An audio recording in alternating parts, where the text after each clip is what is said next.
with Bill 21 in committee last night?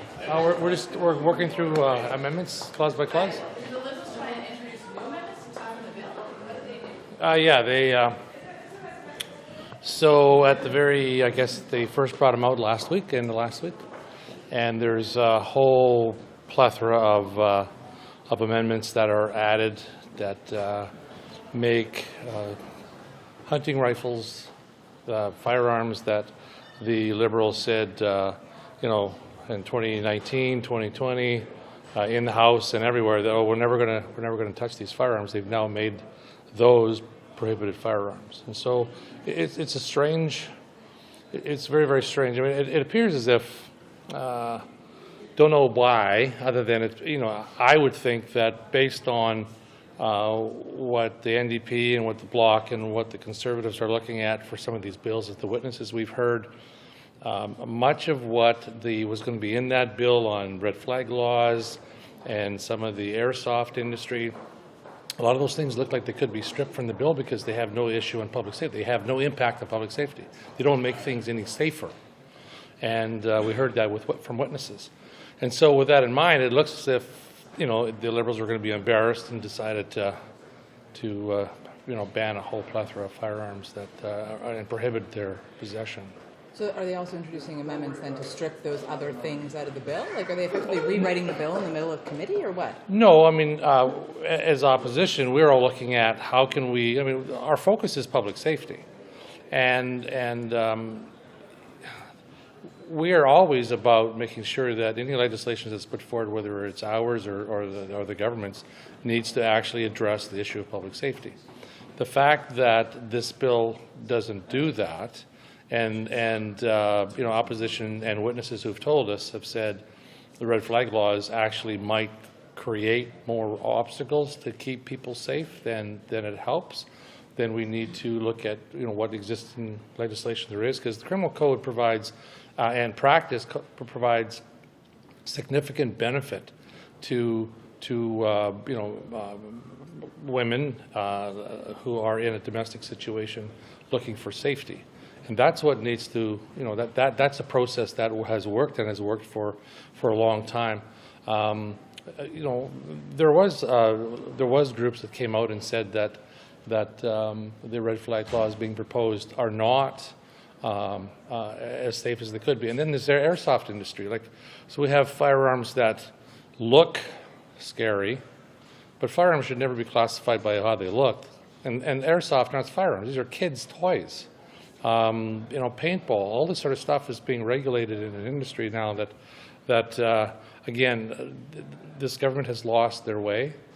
They look like kids' toys, and yet from a police perspective, they can't tell the difference, right? Well, they can't.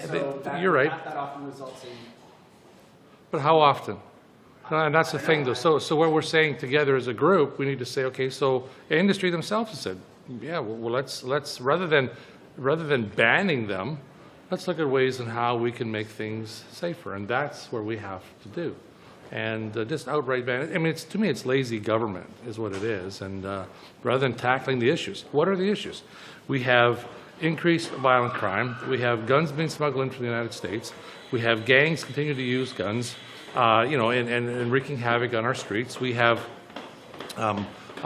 criminals who continue to use violence and firearms in the commission of offenses, continually out on bail, or don't get sentenced the way they could or should, and we have our communities at risk. And let's put those resources there, focusing on licensed firearm owners at any stage is misguided. And this government says, well, we believe in making evidence-based decisions.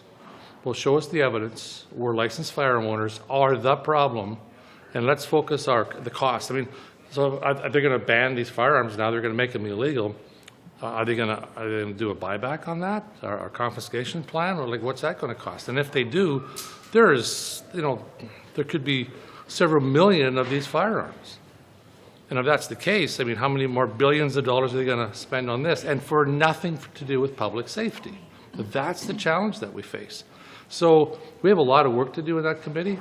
We're committed to trying to do everything we can to make public safety the focus. and not misguided on, attacking firearm owners who are not the problem in this country. And so, yeah, there's a lot of work to be done. All right. What did you make of Mr. Medicino's testimony yesterday at the border? I didn't see it. Sorry, I was busy in committee. Okay, Yeah, all right. sorry.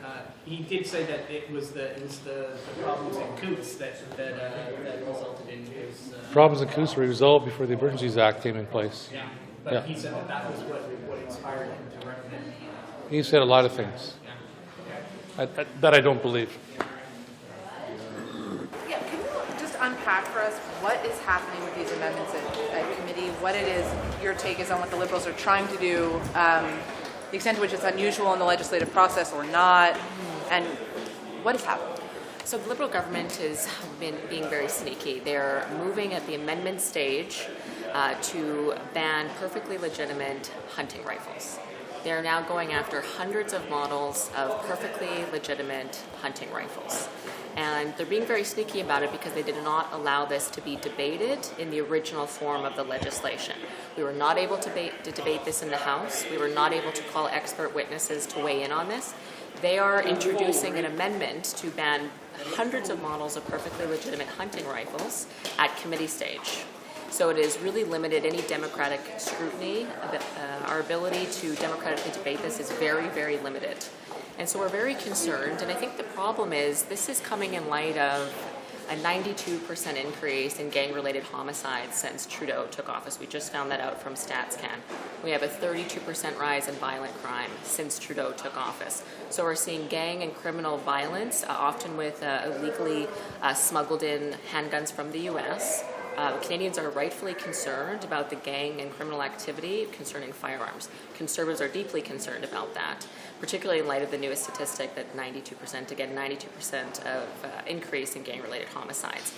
Now, so this is happening, and yet the Liberal government is putting their energy into going after hunters. This is, in fact, the largest assault on hunters in the history of Canada that I'm aware of. Again, these are trained, tested, vetted Canadian hunters. They're going after Grandpa Joe's hunting rifle instead of gangsters in Toronto. But can you explain how they're doing that? Like, is this about the amendment they've introduced that sort of sets parameters for what guns are considered prohibited, or what's Correct. the specific legislative thing they're doing that makes this change, in your opinion? So they're bringing forward an amendment that adds, as you said, certain parameters to what are prohibited firearms. So we have non-restricted firearms, we have restricted firearms, and we have prohibited firearms. No one is allowed to legally own them. Criminals own them illegally, but no one is allowed to legally own them. So they're taking non-restricted, the lowest classification, in much of the case, perfectly legitimate hunting rifles, and making them prohibited, completely banning them. And unlike with the OIC that came out 2.5 years ago, where they told Canadians who own these firearms legitimately, don't worry, we'll pay you for them. That doesn't appear to be the case here. So we're talking about millions of perfectly legitimate hunting rifles that people will not be receiving an ounce of compensation. So you got Grandpa Joe's hunting rifle, too bad he can't use it anymore. The Liberal government is banning it. That's what we're seeing here. It's deeply concerning, and again, the focus should be on the gang-related homicide spike that we've seen, and yet they're targeting hunters. So we just feel that it's a deeply misplaced set of priorities given Canadians are concerned about rising violent crime. And it's completely unfair to Canadians' perfectly legitimate hunting community. They're being attacked by the Liberals when we have a legitimate gang violence problem that they should be going after. To say nothing of the cost, we know that their OIC, that so-called buyback, which is a confiscation regime, is estimated to cost now $5 billion. That's what it may cost. And so this on top of that, if they do come back and say, oh wait, we're going to compensate hunting rifles, which they have not yet done, how much is that going to cost? We're talking $10 billion. It'll easily double. Hunting rifles are expensive. They're expensive tools used by farmers as well. So are we talking about $10 billion to be spent on hunting rifles and others when we have a gang violence issue in our cities? It's just very difficult to understand the priorities of this government when Canadians have every right to be calling on us to do something about gang violence. So we're deeply disappointed, and we're just learning about this. It just happened a few days ago. We're trying to understand the magnitude, but just to clarify in sum, the Liberal government is coming after hunting rifles now. They're coming after hunters. Yeah. From a committee process, like I understand you're on clause by clause. I guess, where is it in the legislative sort of process now? Is this, I guess, are these amendments like a done deal, or is there a way to stop them, or what is your power here as the opposition? So they have brought forward a number of amendments, and this one is just sort of the beginning of a large host of them. We can't talk about them until they're introduced or moved. So they've now formally moved this. We were aware, all committee members are aware of these amendments before they're moved. We're all given the heads up, right? But until you move it, we can't talk about them publicly. So what we said, we offered in a good faith. We knew that this would hold up the bill because this is huge, what they're doing. It's never been done before, attack on hunters like this. We said, look, this is going to be contentious and you know it. Let's park this part of the bill until after and get through the rest. We made a good faith move. It's on the public record from yesterday. We pushed for that quite aggressively, and they said, no, absolutely not. They would not go for it. So now there are parts of the bill that are perfectly legitimate that we've said publicly we're interested in supporting that we can't get to because they're playing politics and don't want to bring this forward. So we did what we could to give the bill the legitimate democratic debate it needs, but they decided to hold that up, and now they brought forward this attack on hunting rifles. That's obviously holding up the process. So what we can do, we're looking to debate it as much as we can.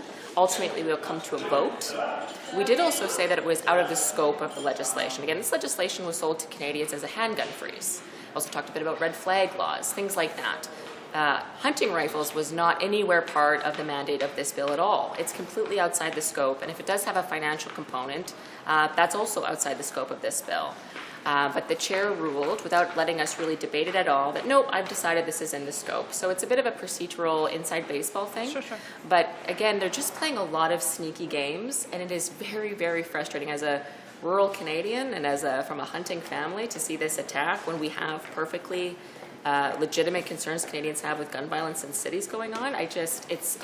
It's frankly, it's devastating to the hunting community. I just wanted to clarify one thing. Yes, so please. I keep hearing you say hunting rifles over and over Correct. again. But what exactly did they introduce? Is this like a new list of particular models that will be banned in the future? What exactly is it? I'm really kind of unclear on yeah. what that is.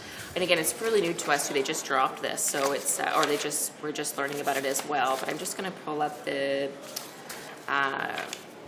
So they're adding a new sort of a definition into what is a prohibited gun, and it involves it describes a series of firearms. So it gives a definition of certain what they call semi-automatic rifles and shotguns. That also includes some bird hunting guns, for example, and perfectly legitimate hunting guns. So the definition is now adding a whole bunch of firearms to what is prohibited. Some of them aren't even restricted right now. They're completely non-restricted. Again, completely legitimate hunting rifles. Based on this definition, it's going to be hundreds of models and millions of firearms, And are affecting all hundreds these, of thousands are of all hunters. these firearms that are being added, are they all semi-automatic? Correct. Okay. Yeah.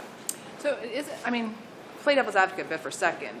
What it seems to me then is that they're introducing a classification system, which is something that has been called for before, which is that we need to have a definition of what it means to have an assault-style weapon or this, because that way it takes the power, I guess, out of the chief firearms officer or the RCMP. So is that not what they're doing here, adding like a classification system that No. codifies it? They're not they're not defining. We'd like them to define what they think a military-style assault weapon is because it's not a real term. They've made it up very effectively to their credit.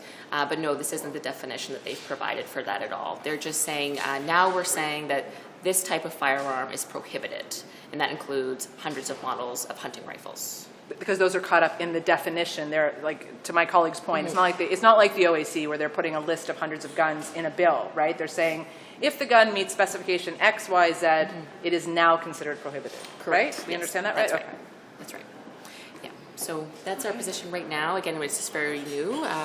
We're trying to figure this out as much as you are. I'm not a gun expert, but I am a hunter, and so it's just on a personal level deeply offensive to us, and we feel that we're being attacked. And if I don't speak for the whole hunting community in Canada, but this is a first. Again, this is not handguns. The argument was made, who needs handgun?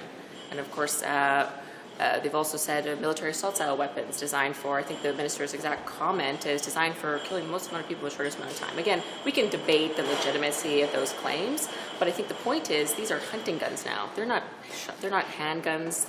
These are hunting tools. So their arguments so far that they've said that we respect hunters, we're not coming after them, that's 7 years of lies, and now they are. And we find it deeply upsetting and deeply offensive to the hunting community in Canada that dates back centuries. So we're looking to speak for them and really focusing on, we should be able to come together on solving the issue of gun violence in our cities. This is concerning. It's concerning to me, concerning to the Conservative Party. This is not how you go about solving that issue. This will do nothing for it. Going after hunters with Grandpa Joe's hunting rifle is not going to stop gangsters in Toronto. So we're going to be focusing our energy on going after the gangsters and not hunters. So that's our focus right now.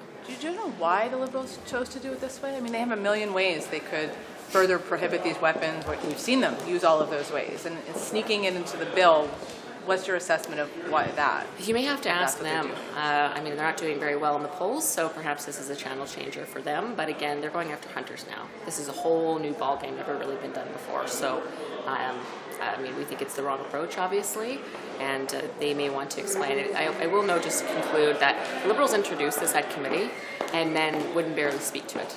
They wouldn't even look at us. They didn't want to talk about it. They wouldn't enter a debate with us. They were referring to officials who can't comment on the political issue here. So I found that very interesting that they don't even want to talk about this. So why are they doing it? I don't know. Maybe we should ask them. Yeah, thank you very much. Thanks. Thank you.